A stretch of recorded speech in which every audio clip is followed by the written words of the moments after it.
Lois Lane se tornou a Superwoman? Quem é o misterioso Senhor do Tempo? Veremos na HQ Superman edição 19, escrita por Joshua Williamson e desenhado pelo aclamado Dan Mora. Se você ficou curioso para saber as respostas para essas perguntas, fique até o final do vídeo e de bônus, eu te farei uma análise completa com uma nota de 0 a 10 dessa história. Então se acomode aí onde você está, pois a história está prestes a começar.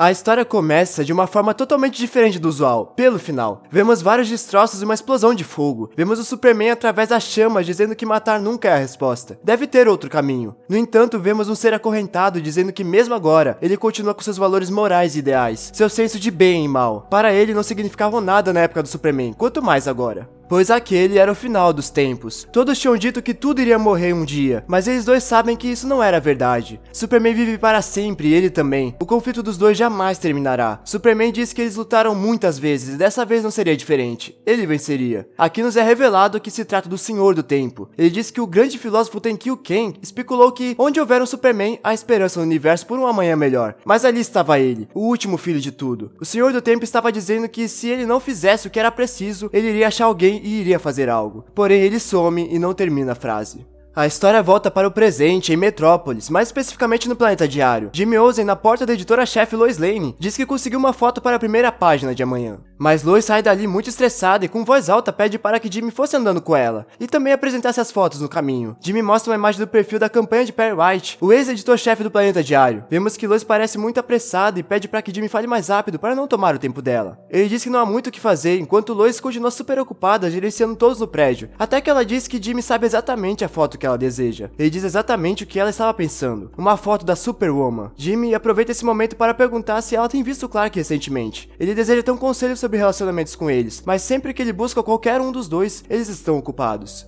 Mas nesse momento, uma estranha explosão do outro lado da cidade é ouvida. Lois, com super audição, escuta os pedidos de socorro. Ela diz a Jimmy que promete que irá conversar com ele uma outra hora e sai correndo dali, buscando entrar em um lugar escondido. Clark já estava lá e ambos se encontram. Eles olham um para o outro e rapidamente se vestem como Superman e Superwoman e com super velocidade saem do prédio. Já no céu de Metrópolis, Superman pergunta a Lois se ela ouviu a explosão e ela responde que também viu uma nuvem roxa. Clark a desafia então para uma corrida e ambos voam em alta velocidade até o local. Era o Caveira Atômica e junto com ele alguns animais. Ele era o causador daquela explosão. Clark fica surpreso ao ver Albert, pois ele achava que ele tinha largado essa vida de crimes. Eles então se preparam para uma luta. A história corta para a Supercorp, que era a antiga LexCorp. Mercy estava orientando os agentes para focar nos danos e deixar com que os heróis lutem com a Caveira Atômica. Eles perguntam como que agora eles têm esses animais, e um dos agentes supõe que os animais tenham sido transformados depois dos eventos de poder absoluto. Mercy acredita que na verdade, isso é obra de Dr. Parm e Mr. Graffiti, fazendo o mesmo com o que eles fizeram com o Parasita. Mercy percebe que eles estavam mantendo o monitoramento dos níveis vermelhos do Superman, e se pergunta quem fez isso. A resposta era Lena Luthor, e ela pergunta onde ela estava. Vemos uma imagem de televisão com Lex dizendo que iria matar o Superman. Lena estava tentando ajudar o seu pai Lex a recuperar a memória, mas ele não se lembra de nada daquilo. E sinceramente, ele também acha que não deseja se lembrar disso. Lena recebe então o aviso da Mercy, que briga com ela por ela não estar em seu posto. Ela pergunta se seu pai ficaria bem, e disse que teria que sair por um momento. Lex diz para ela não se preocupar, pois ele iria fazer um passeio na cidade. Lois é atacada por um daqueles animais, mas ela acha ele muito fofo. Jimmy desesperadamente vai de moto para tentar conseguir uma foto dela. Clark diz a Lois que se ela não fosse invulnerável, as lambidas desse animal iriam queimar a sua pele. Ela até sugere que eles deveriam levar ele para Nova Fortaleza para fazer companhia para o Krypto. Clark diz que eles até poderiam depois dos testes da Supercorp, e diz que eles deveriam sair dali. Lois lamenta pois não deu tempo de Jimmy tirar uma foto. Eles vão rapidamente, decepcionando Jimmy. E Lois diz a Clark que ela se sente ótima, ainda que estivesse há poucas semanas com esses poderes. Ela poderia ter aventura junto a ele de forma justa. Depois de todos esses anos, seu pai a treinou para lutar, mas nada do que ela havia treinado ajudaria ela a voar. Ela já voou com Clark, mas isso era totalmente diferente. Ela não sabe como ela consegue desacelerar para tocar no chão. E ao falar isso, Clark se lembra que é melhor eles voltarem para o trabalho. Lois diz que eles irão, e ela irá usar os seus poderes para fazer tudo rapidamente. Superman diz que eles deveriam tomar cuidado, considerando como ela conseguiu os poderes, mas algo interrompe eles.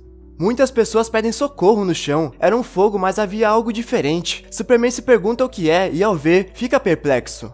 Era Apocalipse. Superman entra em contato com Mercy para entender o que estava acontecendo. Ela mesma fica confusa, pois achava que eles haviam mandado para o inferno. E uma cientista da Supercorp pensa que ele deve ter morrido lá, então foi evoluído para algo muito pior. Superman diz que nada disso importa, eles precisavam salvar as vidas ali. Mercy ordena que eles chamem todos os esforços e contatem a Liga, para que eles não apareçam para caso algo ruim acontecesse, como a primeira vez que Apocalipse apareceu, o que deixa Lois muito assustada, pois foi quando Clark morreu. Lois se lembra da cena em que ela pegou nos braços o seu então noivo, chorando por sua morte. Ela cai em si e se enfurece para resolver isso, ficando até mesmo com os clássicos olhos vermelhos. Superman sabe que Apocalipse é uma força imparável da natureza. Ele pede para que Lois saia dali e fique com a família, mas ela se recusa. Afinal, essa luta é dela também.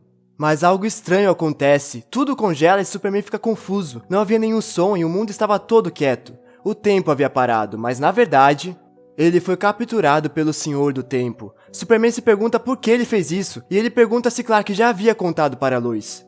Contado a ela que ele haveria morrer com a idade, toda a sua família e seus amigos esquecidos no tempo. É claro, em algumas linhas do tempo, o Superman escolhe viver uma vida normal entre os humanos, sem poderes. Segundo ele, uma atitude muito egoísta, tirar do futuro um Superman. Clark se pergunta por que ele estava ali agora, e ele responde que é um momento especial. O que ia acontecer depois disso irá definir o destino de tudo, e ele retira então o capuz e surpreende o Clark. Porque ele é Apocalipse. Eles foram inimigos por milênios, mas agora ele precisa da sua ajuda. E é assim, de uma forma totalmente inesperada, que por enquanto, termina a história. Eu sei que você deveria saber a minha opinião sobre essa história e a nota que ela merece. Primeiramente, eu gostaria de elogiar o Dan Mora, que fez um excelente trabalho na revista Melhores do Mundo e encaixou perfeitamente na revista do Superman. Eu amo esse estilo de arte e ela é perfeita aqui. Sobre a história, parece que finalmente Joshua está se encontrando em seus roteiros. Como leitor recorrente do Superman há 10 anos, eu digo que trazer a Lois como Superwoman é algo bastante assertivo para essa nova fase. Inclusive fazendo referência à ditadora Superwoman do universo sombrio, quando ela se enfurece com o Apocalipse. A dinâmica do casal de Lois e Clark sempre foi excelente, quer dizer, nem sempre, né, mas tudo bem. Agora, fazer dela uma heroína que ajuda o Superman, eu gostei muito. Além disso, está no ar um mistério de como ela recebeu os poderes. Achei muito legal essa dinâmica do Senhor do Tempo, embora seja muito inusitado ele ser o Apocalipse. Essa filosofia de que só sobrará o Superman no final dos tempos é muito boa, e se eu não me engano, tinha sido anunciada algumas edições atrás. Para ser sincero, é difícil achar um defeito aqui, mas para ser crítico, creio que ela foi um pouco corrida no desenvolver da história. Mas não tenho muito do que reclamar. Graças a todos esses acertos, essa é uma HQ 9 de 10 com selo Nerd Mac de qualidade. Mas antes que você saia desse vídeo, eu gostaria de te agradecer. Chegamos a 400 inscritos no momento que eu estava produzindo esse vídeo. Obrigado a você que tem deixado seu like, comentado e tem se inscrevido no canal. Você tem me ajudado demais. Se você puder deixar um comentário fazendo sua análise sobre essa HQ ou qualquer outra coisa que desejar, fique à vontade. Eu vou ficando por aqui e até o próximo vídeo. Fui!